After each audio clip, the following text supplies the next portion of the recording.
Hi guys, welcome to the Cine Show podcast, our latest retro review, and on this episode we're going to be reviewing Dum dum dum dum. The Lost Boys. The Lost Boys, the 80s vampire Classic. kid coming of, I don't know what it is. Coming of age. Is it? Yeah, kind of. Teen yeah. angst. Yeah, film.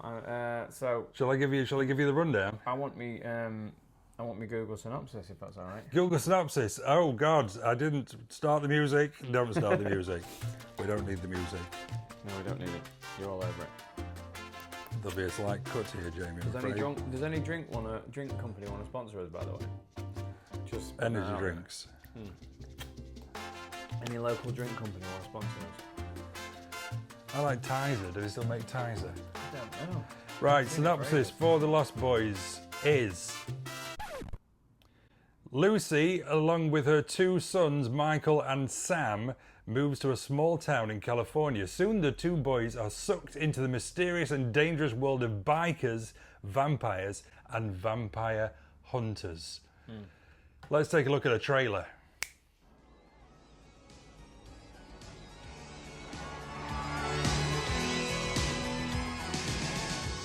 Michael and Sam have just moved to Santa Carla, California. They're about to discover its secret. Notice anything unusual about Santa Carla yet? No, it's a pretty cool place. If you're a Martian. Or a vampire?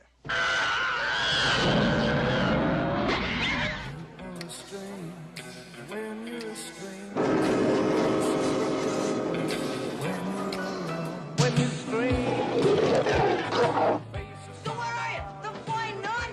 I'm your brother, Sammy. Help me! Stay back! Stay back! What's happening to me, Star? Get yourself a good sharp steak. Drive it right through his heart. You're a vampire, Michael. My own brother, a damn blood-sucking vampire. Oh, you wait till Mom finds out, buddy.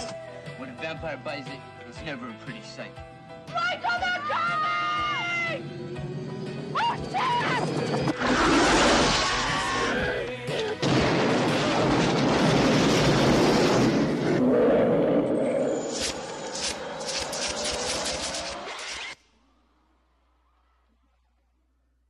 Boys. So, directed by Joel Schumacher. Yes. Also responsible for such Many classics films. as St. Elmo's Fire, Yes. Flatliners. Yeah, I love that film. Now this one I'd forgot. Falling Down Great. with film. Michael Douglas. That's Joel the Schumacher. Didn't know that. I thought that was De Palma. Did I say Michael Schumacher or Joel Schumacher? Michael Schumacher, I'm sure is. Did I say don't Michael know. Schumacher? I hope you did. I think I might have done. Joel Schumacher. Joel Schumacher, not Michael Schumacher. Joel Schumacher. Starring Kiefer Sutherland. Yes. We'll talk more about him. Corey Haim. Jason Patrick. Jason Patrick, who looks constantly drugged up. The other Corey as well there, isn't it? Corey Feldman. Yeah. And Jamie Gertz. And I believe, is the mother, is that Diane Ladd? I don't know. But yeah, she kind of plays Diane. Diane- Not to be rude, but she kind of plays the same type of character all Yes. the time. Very Yes. ditzy and out there. Yeah. One on Jamie Gertz. Jamie Gertz is the richest actor of all time. Did you know that? I didn't, and I want to know why the hell that's the case. So she married into a investment banker or something like that, and then from that she's made her own investment. She now owns a NFL team, or she owns I think she owns a few sports teams. Really? She's worth $12.5 billion. Wow, is that? Yes, that's weird, isn't it? That is weird. She was also in, thinking that when I was looking at this, she was in Twister. There's the kind of like half love that he's with at the beginning. Ah, and then kind of drops again for Helen Hunt. the often used boring Yeah, like yeah, just fill person. in. Yeah. But in this, very, very, very hot. Yes. And yes. Well, let's talk Lost Boys. Okay. And let's take it from the start. We've got a family. We've got a family who have moved away and are moving to Santa Carla. Yes, I think you're Santa right. Carla. Yeah. And for me, 1987 this. Is it? So I was 13. and I saw this at the cinema. I believe it was a 15. I don't think it was an 18. It was a 15. Saw it at the cinema. And for me, once we're driving into the town, and once we get to that, as I've already done, dum dum dum dum. People, we're away. We're absolutely away. Yeah. We're in now when we watch it, nostalgia heaven. What's the main song called? Cry Sister or something? Well, I still think "People Are Strange" is the main song. Oh, really? Echo and the Bunnymen. But then they use that. Which was a Doors song, Which is the of course. second one? Like something Cry Sister. Cry Little Sister. Cry Little Sister. Yeah. They use that. They use that in the film at least. It's at the very beginning before we get introduced to the characters. When the film very first starts, we Yes. get a version of it. Yeah, but they bring that song back so many times. do. Don't they? Yeah. It's a great tune. They settle in with her father in his cabin what's his type name? shack. Old fella kind of plays that kind of character in a lot of his. I know he was in St. Elsewhere, I believe. Yeah. Great actor. Yeah. Great, always plays great characters. And we've got Corey Haim, who's the young Joker brother, teen idol became at that point. I remember him on lots of covers of like Smash Hits and all those kind of magazines. Corey's at the time was causing a bit of a stir, wasn't it? And we've got the older brother played by Jason Patrick, who looks drugged up in the film, but actually most things he's in, he looks slightly on something. Yeah. And he looks about 40 in this. I don't know how old he's supposed to be exactly. And they get introduced to the world of Santa Carla. So we've got the iconic kind of fairground on the beach, which is there, which is a real very place. 80s. Yeah, very a real place. Extremely 80s looking. I know it was set in the 80s, but just to look back at it, it's such a accurate capture of the 80s when you look at that. Like you say, the little cutaways and stuff like that. And just the dress, everything they're referencing, it is very immersive into the. Now 80s. you imagine as a 13-year-old boy, this was the film. This was the one that with me and my mates, this really kind of took us. I remember buying a long black coat so I could look even vaguely like David Kiefer Sutherland's character. David. So they go out exploring. Basically, the older brother goes out, and we have the great scene where he's at the fairground. There's the concert going on with Timmy Capello, who's the saxophonist. On the stage, topless saxophonist. He's got the long hair. You can see he's not playing any notes on the sax, but actually a musician. So he was actually in Tina Turner's band back he was in clearly band. asked to just act in this one. Known for his sexualized performances when he's playing the saxophone. Well, that's exactly what he was doing. Iconic. I still believe. Great song as well. Catches the eye of Jamie Gertz. Jamie Gertz, unbeknown to him, is girlfriend of one of the she's just David. in the gang. Yeah, she's David's girlfriend. Oh right, okay. Yeah, so played by Kiefer Sutherland, one of the most iconic 80s characters roles. Committed to he had film. a few, like in Stand By Me. He really had a few bangers one after the other, didn't he? Flatliners as well. Yeah. Um, Love Flatliners. I absolutely love Flatliners. Yeah. And basically gets drawn into their world. So they kind of dare him really to go along with them. We have the kind of the motorbike kind of scene on the beach, where they kind of race on the bikes and stuff. Back to the place where Kiefer and the gang live. Alex Winter's one of the gang as well. Yeah, I think billed in that film as Alexander Winter. Oh really? Yeah. Yeah. I think that was how he originally sort of came out to the world, and I think he shortened it for Bill and Ted. And they kind of live in a cave. We've got the iconic kind of Jim Morrison poster, big Jim Morrison poster on the wall, and we have the whole "They're only noodles," Michael. The noodles turn into worms, and he drinks from a bottle of, this looks like a bottle of red wine, but clearly it's blood, and then he starts to turn. Yeah. In the meantime, Corey Haim's character. Yeah, it kind of feels like two films. If I'm honest. Yeah. Remember the Monster Squad? Yes, film called The I Monster watched that recently actually, and I can't remember who that. Oh, that's random. I don't want to do that thing again where who was the director of it, but it's. I'll put it here somewhere. It's a Richard Donner type. Yeah, Dante, Joe Dante. Possibly. Someone in that vein. Yeah, but like the first part of the film kind of gives you the same Karate Kid vibe. Yeah. You know, like moves to, and then he's trying to get on with people, and he's got one friendly face, but that friendly face comes with a cost. But then the second sort of bit of the movie is like that really bizarre monster squad of the Coreys and the other guy trying to capture and kill these. Yeah. So he goes off. So at the same time that Jason Patrick's meeting David and doing that stuff, he's off wandering around on his own. Comes across the comic shop. Yeah. And then we get introduced to the Frog Brothers.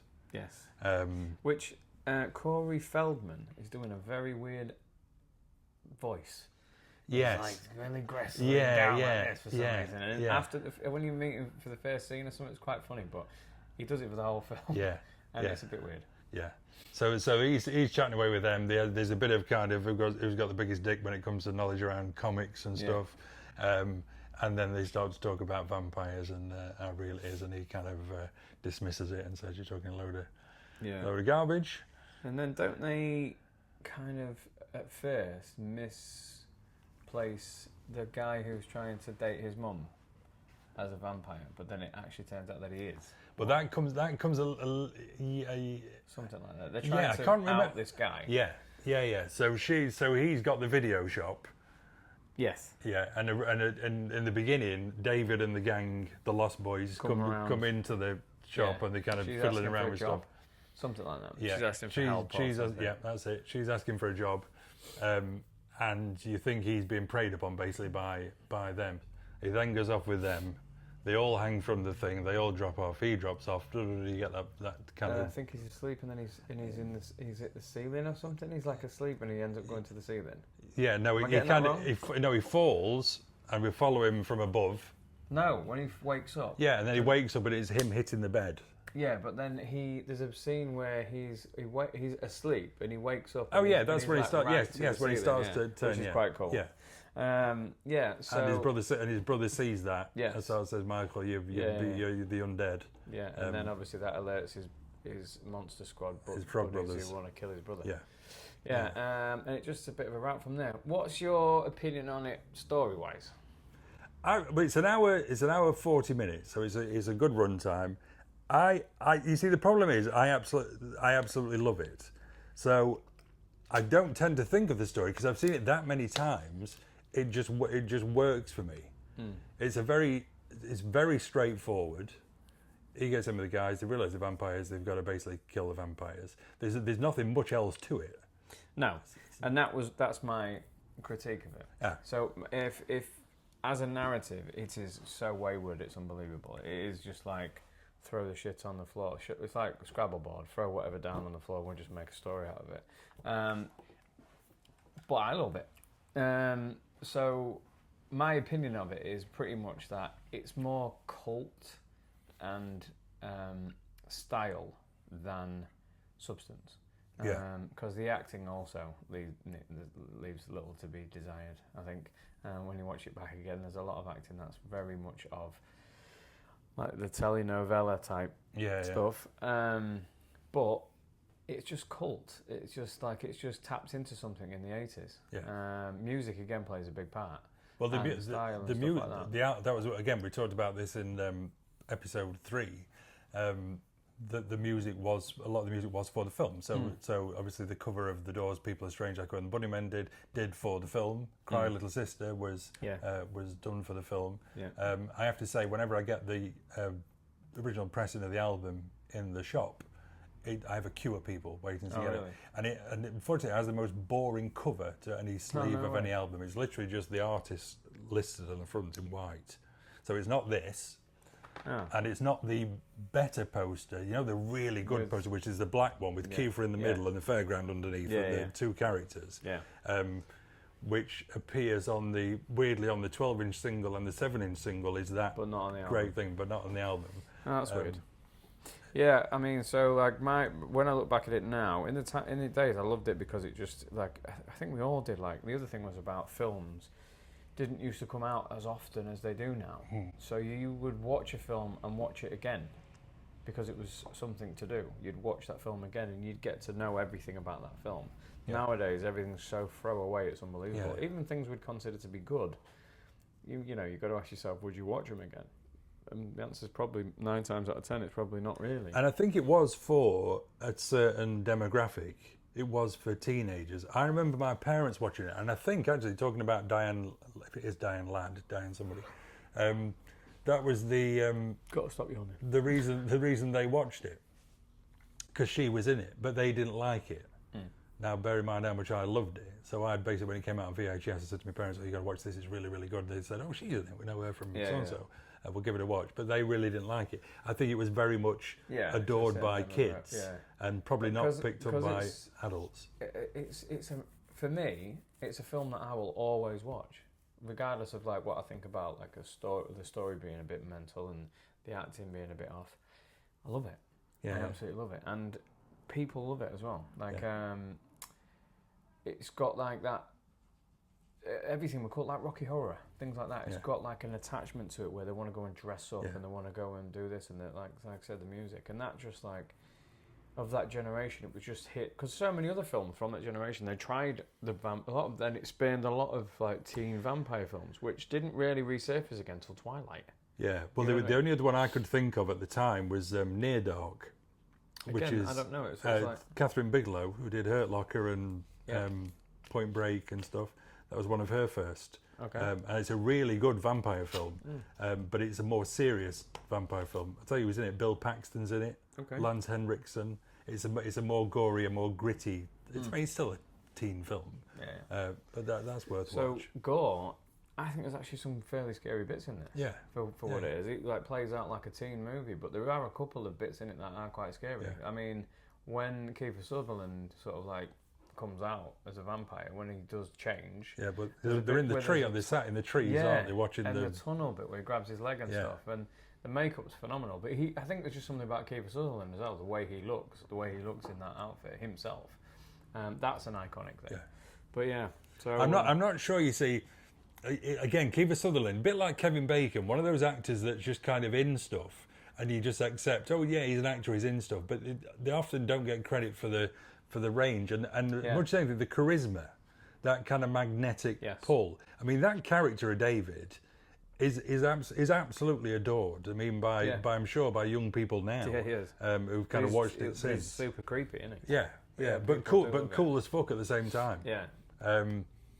And there's a bit in the tunnel scene where so basically they've gone in, haven't they, to try and kill them while they're in the den, and they're all hung upside down, and they wake up and he's chasing them through the tunnel. They've killed one of the vampires, which again is quite and he has a tear in his eye, which I think is quite kind of poignant. As he chases them, he doesn't get to them because the sun's there. I think he can't get out. He has a tear in his eye because one of his boys, one of his brothers has been killed. That was the other thing. Just so I don't forget, with the music, when films used to have a song attached to them or kind of released for them, that video to People Are Strange, the Echo and the Bunnymen, is all interlinked with, as videos often were, music videos interlinked with shots from the film, and works perfectly. And if you'd not thought about seeing the film, just watching that music video would make you want to watch the film. Which you just don't get now. And it's like the dress up part of it as well. And on that note, like I'll lead straight nicely into Cine Show, the company, my company, we show outdoor cinema every year, and it's been quite popular so far. And this year we've got The Lost Boys on the 15th of August. It might be the 16th or the 15th. I'll put the date on here. But that is selling like hotcakes. So this is kind of like a not just a promo for that. Get your tickets. The link to get your tickets will be there, and it'll be in the comments as well. But last year I saw Big Trouble in Little China for your outdoor cinema, and that was brilliant. So we only tend to do retro films because people, our good friends at Parkway, normally take care of the Dolby all singing, all dancing, which we don't really like to do, and we don't do them that often, so there's no real clash there. But yeah, we do the retro ones and we make a day of it. So if you wanted to come see The Lost Boys with us, then there'll be a link under there. So out of 5. But no, there's still more. I just want to say one more thing, if I may. So obviously the film culminates. Well, not spoil it actually, because some people might be going to see it at the outdoor cinema. Culminates in a kind of a battle in the cabin, and some great stuff in there, and the great kind of how it ends. And how kind of David's fate and that kind of stuff. But what I did want to say is I'm very surprised, and I know they did sequels and they were straight to video crap sequels. Oh really? I didn't know that. Yeah. There's 3, I think. Oh god. I think the third one does actually feature a quick cameo by Timmy Capello. Right. Capello. Fabio Capello. As the saxophone guy. But there hasn't been a proper sequel. Now, I think it's ripe for a sequel now. Talk about all the Really? nostalgia reboots. Have we still got all the cast with us? But David could come back. There is I'm sure 1,001 ways they could resurrect. That's the word? Resurrect David as Kiefer Sutherland as he is at the age he is now. Yeah. I mean, Corey Haim obviously passed away. Bless him. Everybody else is still around. Yeah. There could certainly be a new, So a do you want younger. your 10% if that actually comes to Yeah, fruition? yeah, Yeah. yeah. For But creative. it's always, I've always wondered, well, why not bring it back? That'd be perfect to bring David back as he would have. I suppose he would have aged. That's the only thing. They never grow old. It's on the strap line for the video. But then, I mean, they can de-age people in nowadays. Look at the. There we go. Look at the sleep all Irishman. day, party all night, never grow old, never die. Well, the never die bit would work, but the never grow old, he would clearly be older. Yeah. But then they can de-age anybody nowadays. Look at. Yeah, the they could. Irishman. They could. Yeah. So, Yeah. but yeah, I would be first in line to watch it, mate. Yeah. So yeah, it's a cracking idea. But out of 5, as you ask, it's a solid 5 for me. I can't go any less. I'd be doing myself an I'm going to have injustice. to just knock it off for the things that I mentioned. So I'm going to say 4.5. The simplicity of the plot. Yes. So the plot being just absolutely manic. I mean, it does follow the typical sort of 80s, what used to sell very well, 3-act structure. So you can give it that, and that's why it's entertaining. But I mean, yeah, the actual thing, and then the acting in parts is really, really, you know. Yeah. But let's not end on a down. End on a down for this beauty. Regardless, this is why it is a good film. Regardless of that, normally that stuff turns me off film straight away, Yeah. and I love this film. Yeah. So yeah, 4.5, definite 4.5. Yeah. And they do show it every year now. You know, at the actual place that it was filmed, they show it every year. Santa Yeah, Carla? everybody goes. Yeah, well, Sure, this the year big you thing. can watch it at Yeah, you can watch it in King Cleveland. George Stadium in Grimsby. Yeah. So yeah, all right, guys. Well, that was the retro review for Lost Boys. Hope you enjoyed it, and we'll catch you on the next one.